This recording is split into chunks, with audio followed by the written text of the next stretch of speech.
Vad vill ni höra då? Hur många är det som har åkt tåg hit idag?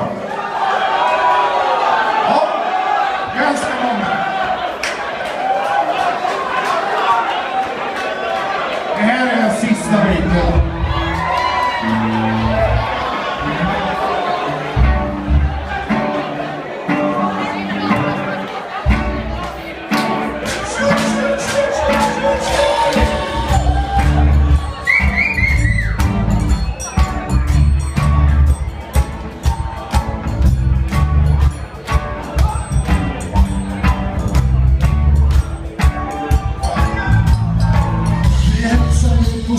Välkomna till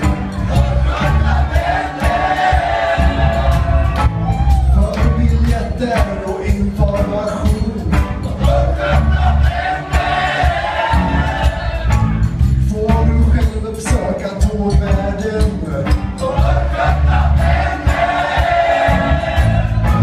Som du hittar i mitten av tåget.